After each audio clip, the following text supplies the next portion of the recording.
Un homme informé est un homme libre. Tout de suite, le journal.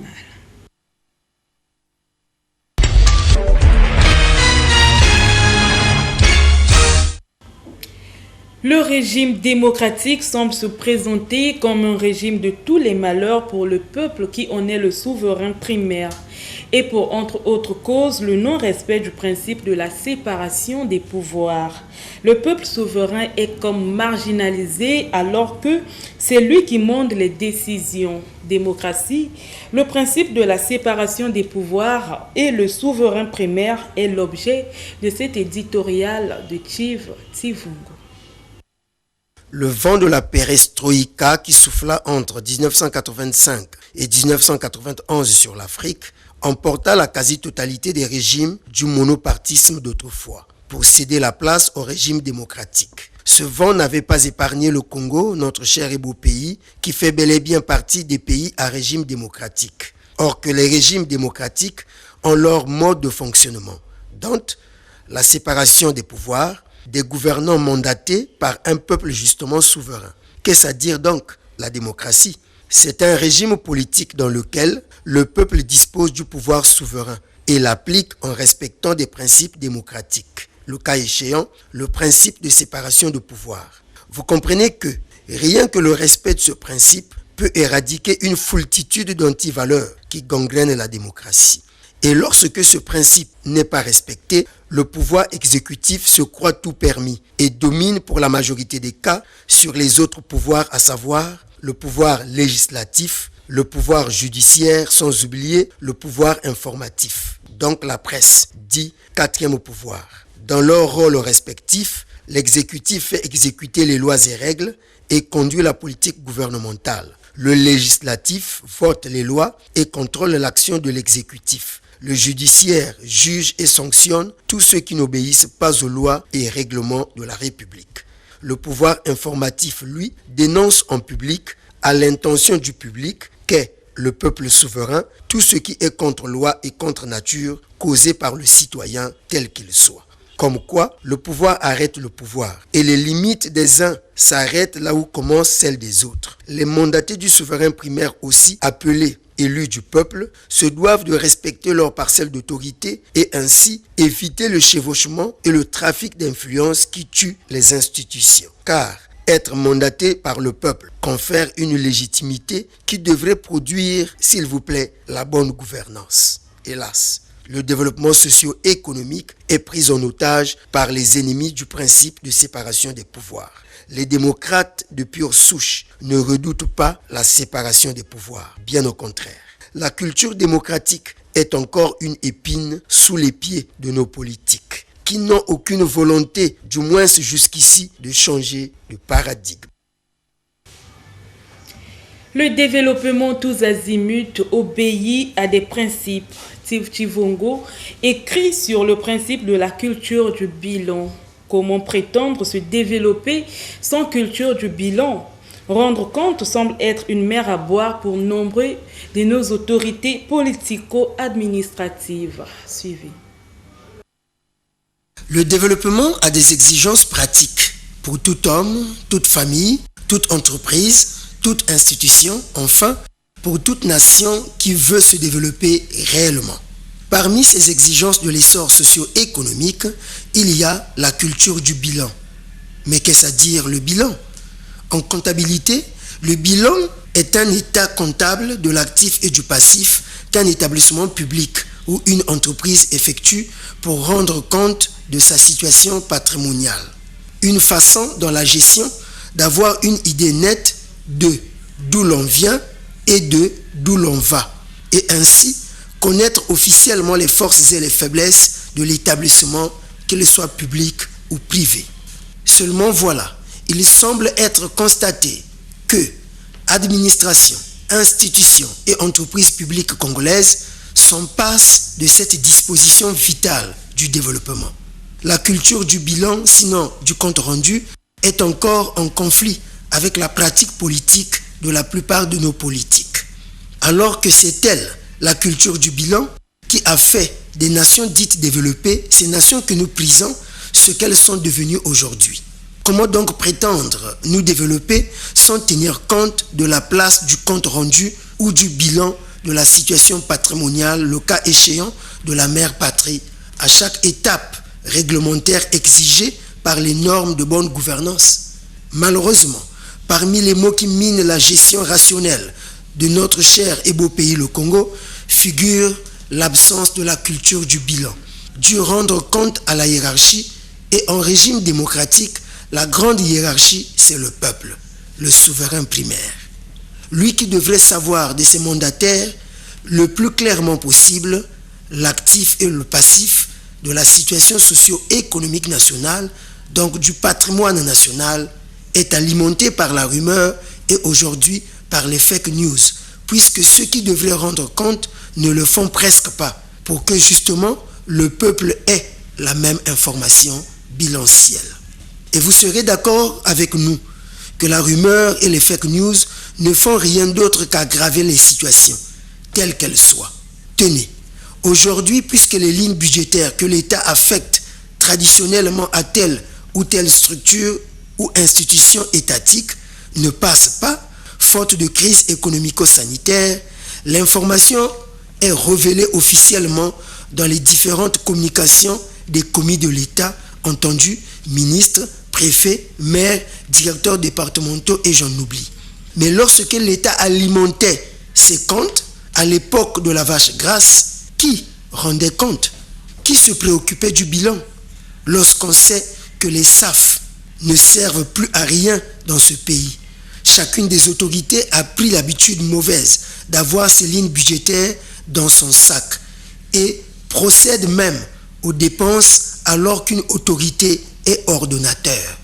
Faire autrement trouble l'ordre public, s'il vous plaît.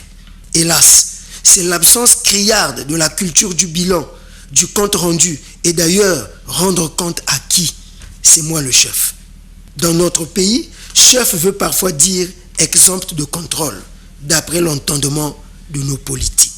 Le gouvernement Makosso, qui nous invite par le biais du programme de travail du président de la République à poursuivre la marche certainement vers le développement, doit se laisser affecter par la culture du bilan pendant ou à la fin d'un exercice. Sinon, le développement tant voulu demeurera une simple vue de l'esprit. Volet sportif, à présent, 4e journée des éliminatoires de la Coupe du Monde Qatar 2022. Les Diables Rouges du Congo ont été battus par les Éperviers du Togo par un score de 2-1. Les Pontenégrins ont réagi suite à cette défaite au micro de Prince Tikaya, notre sportif maison. Suivons. Les Diables Rouges du Congo ont reçu hier au stade Alphonse Massamba-Débat les Éperviers du Togo pour le compte de la 4e journée des éliminatoires de la Coupe du Monde Qatar 2022. Alors qu'ils avaient pu ramener un point glané de l'autre côté du Togo lors de la manche aller de leur double confrontation face aux Togolais qui s'était soldé sur un score de parité de 1 but partout, les Togolais ont foulé le sol congolais avec une décision de ramener les 3 points au Togo. Chose faite, car c'est à la 43e minute que les visiteurs des Congolais ont pu ouvrir la marque par le biais du numéro 9 Plaka. Mais au marquoir, les protégés du coach Paul Pout ont su réagir à la 71e minute, but marqué par son attaquant Gimbeza. Cela n'a pas suffi, car à la 77e minute, les Togolais ont doublé la marque, brisant ainsi la lueur d'espoir de victoire des Diables Rouges. Les sportifs ponténégrins ont réagi après cette défaite de trop. Toutefois, depuis que les Diables Rouges existent, on part du sélectionneur. Il a mis 11 joueurs. Et parmi ces 11 joueurs-là, il y a eu des joueurs qui jouent à l'extérieur et il a aussi pris ceux qui jouent au pays. Mais lui, il devait faire quoi? Prendre le maillot, rentrer dans le stade, mettre tous les buts. Quand un défenseur central n'arrive pas à faire une passe, est-ce que c'est à l'entraîneur, c'est au sélectionneur de venir lui dire, de venir faire la passe à sa place? Diable Rouge, vraiment équipement qu'on a évité. S'il y a équipe, vous mettez mon attaque même cheminot, ou tout le monde a stoyo, à bête à ballon, que tout le monde a Diable Rouge joue.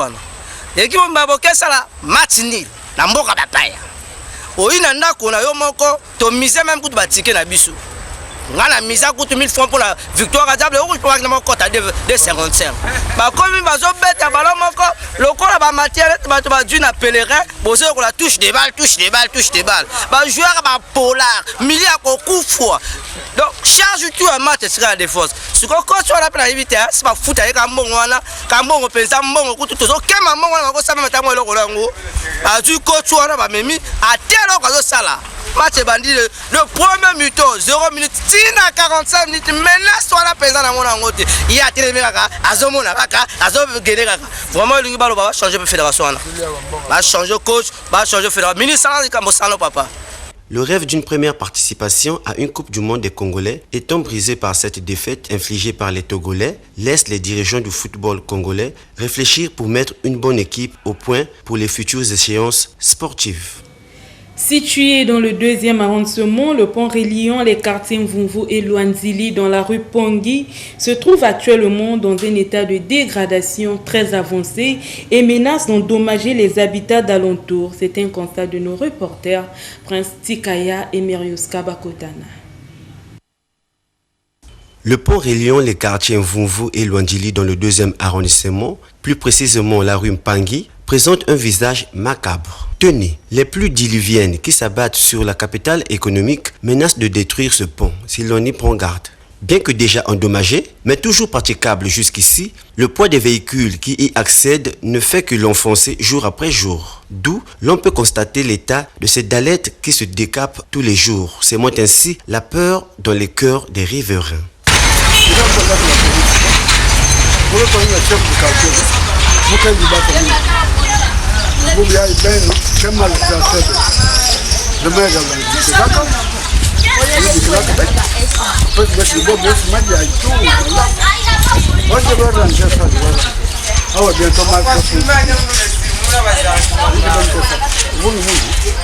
Dans les jours à venir, pour ne pas enregistrer des dégâts matériels et peut-être en vies humaines, les autorités compétentes se doivent de tourner leur regard de ce côté, afin que solutions soient trouvées dans les meilleurs délais et que la quiétude puisse retrouver les cœurs des habitants de ces deux quartiers. Dans cette conjoncture de crise économique et financière due à la baisse drastique du prix du baril de pétrole n'arrange pas le développement national. Il est bien normal que les autorités négocient pour cela avec les partenaires financiers dont le FMI, Fonds monétaire international. Mais les négociations amorcées se sont arrêtées un jour et aujourd'hui l'on parle renouer avec le FMI. Que comprendre? Tivongo en parle.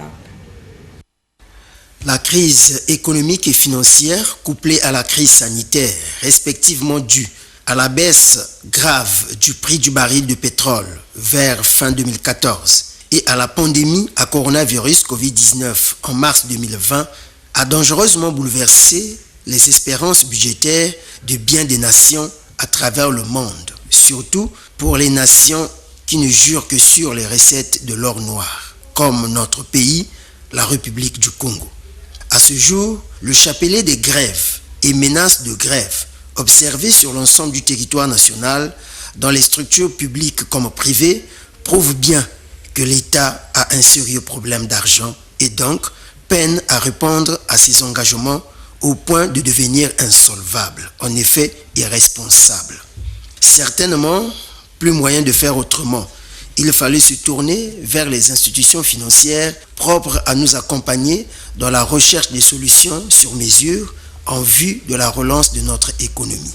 Parmi ces institutions financières sollicitées, il y a le FMI, Fonds monétaire international, laquelle institution, après moult négociations, accepta de nous accompagner au prix de 48 exigences à respecter, dont nos décideurs avaient même commencé d'y faire face.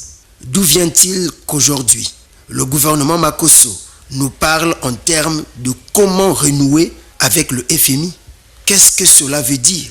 Qu'est-ce qui s'est passé pour que nous n'appliquions pas le reste des exigences du FMI qu'on avait amorcé, que nos gouvernants sains de corps et d'esprit avaient accepté de commun accord de respecter? Quelles sont ces exigences contraignantes qui ont empêché le gouvernement Mwamba sortant à tenir parole? Si Objectivement, le salut de la mère patrie passe par le respect de ces 48 exigences du gendarme de la bonne gouvernance.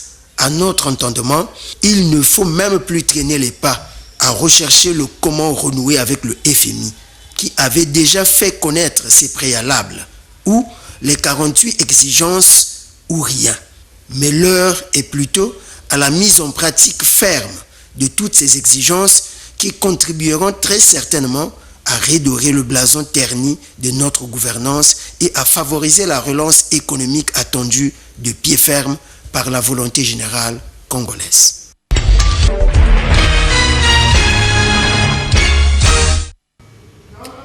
En République démocratique du Congo, l'inspecteur principal des finances, Jules Alingete, tente de promouvoir une nouvelle image de son pays, présentée à tort ou à raison comme l'un des plus corrompus au monde. Africa News.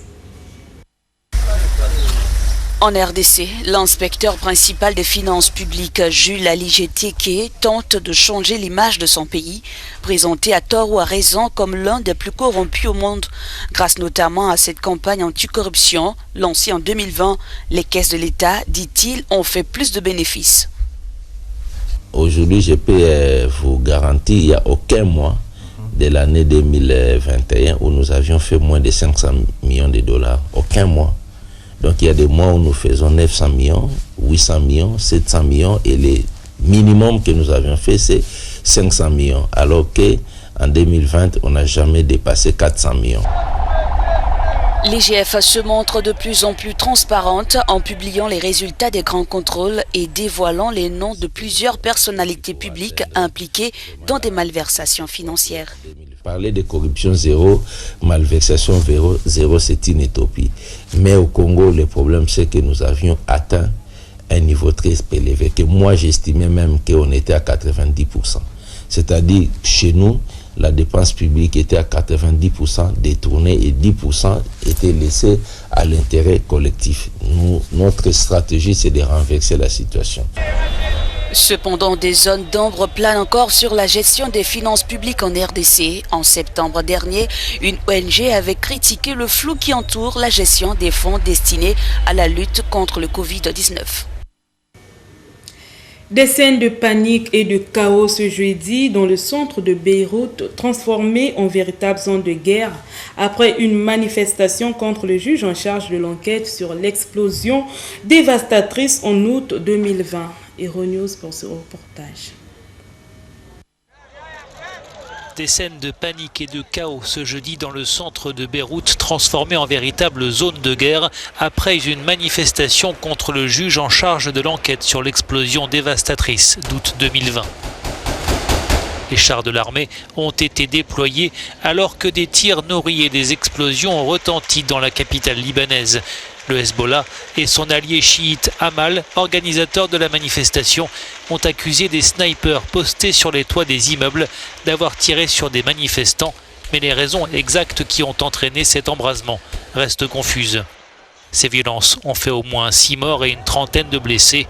Le Premier ministre libanais Najib Mikati a appelé au retour au calme et mis en garde contre les tentatives d'entraîner le Liban dans un cycle de violence. La France également a appelé à l'apaisement. Un peu plus tôt, des partisans du mouvement chiite Hezbollah et Amal s'étaient rassemblés devant le palais de justice. Cible de leur colère, le juge Tarek Bitar qui tente de déterminer les responsabilités dans l'explosion du port de Beyrouth. Son enquête vise notamment 2 ex-ministres du mouvement Amal.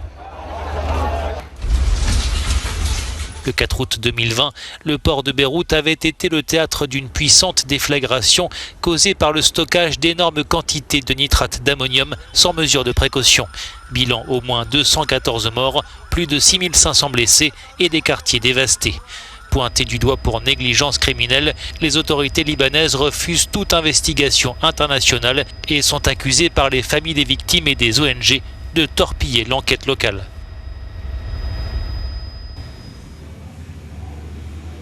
5 femmes métisses arrachées à leur mère noire au Congo il y a 70 ans ont exigé ce jeudi 14 octobre des réparations financières à la Belgique, ancienne puissance coloniale, accusée devant un tribunal de crimes contre l'humanité.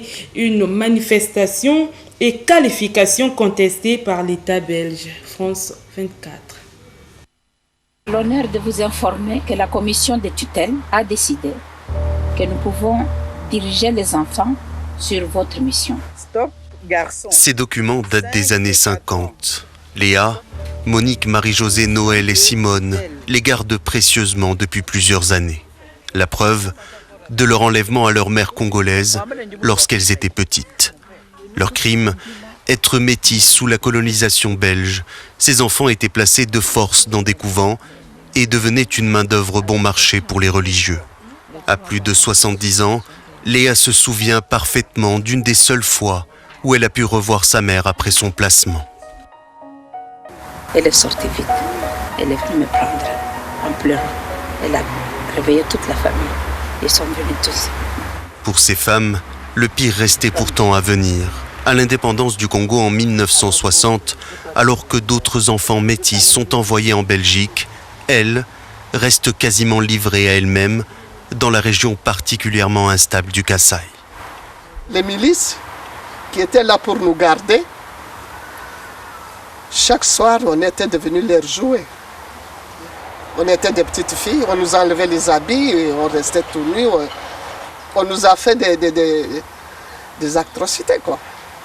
Pourquoi l'État les a abandonnés? Leurs interrogations sont restées sans réponse.